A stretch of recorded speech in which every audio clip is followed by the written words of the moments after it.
Tai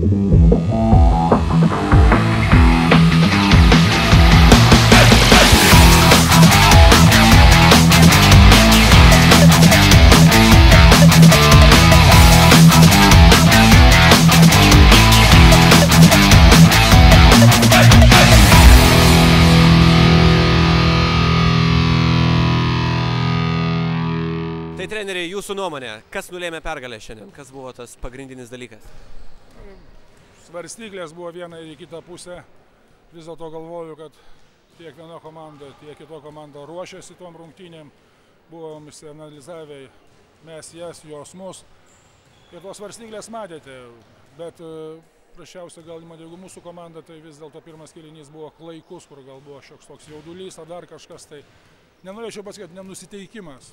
Buvo viskas kaip ir pasiruošta, viskas buvo ir gerai, bet daug neteisingų sprendimų buvo nesilaikoma, žaidybinės drausmės, nebuvo įvykdomi tie planai, kurie buvom pasiruošę. Daug chaoso buvo, aišku, chaosą patys kalti, kad mes įsivėlėme. Gal mes žaidėme truputėlį tokį krepšinį, ne tuo penketu, kuris turėtų būti iš tikrųjų, bet mes pabandėm paeksperimentuoti.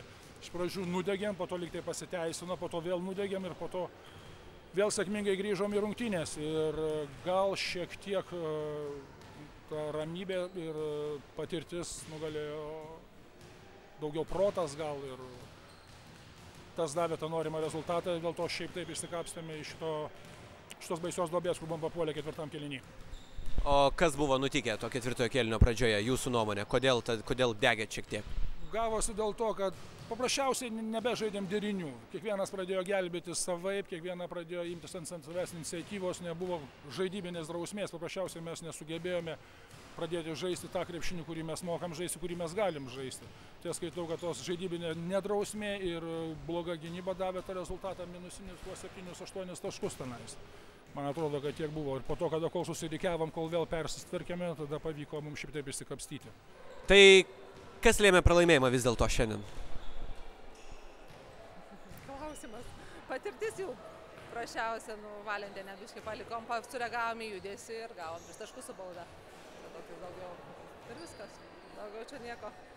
Ir su tokiu pataikymu nėra taip paprasta laimėti rungtynės, bet aš džiaugiuosi savo komandą, džiaugiuosi, kad jos kovėsi. Žinau, kad mes neturėjom mūsų užsienietės, sakykime, vieną iš pagrindinių mūsų ramščių. Praktiškai žaidė tik tai 2 aukšti žmonės, žinant, kad Utenoje yra visas ilgas suoliukas, 10 žmonių visų lygiaverčių. Tai aš skaitau, kad mes šitas rungtynės mes laimėjom. Nesvarbu, kad rezultatas jis yra -3 taškai, bet psichologiškai ir pačias rungtynės, aš manau, kad mes širdies laimėjom. Ta atkarpėlė ketvirtajame kėlinyje, kai buvo jūsų +7 varžovėms, dar iki to tritaškio šiek tiek pavyko priartėti po tos minutės pertraukėlės. Kas tada nepasisekė? Čia, žinot, kai yra žmonės su didesnė patirtimim ir metantys, o jaunas žmogus, jisai žaidė daugiau emocijom, ir tos skylės, jos pasinaudojo to ir paprasčiausiai kiekvieno judesio mes kylam, nes norim tų kamuolių. Bet tai čia yra išgyvendamas dalykas, tai yra su patirtimi viskas bus truputėlį kitaip.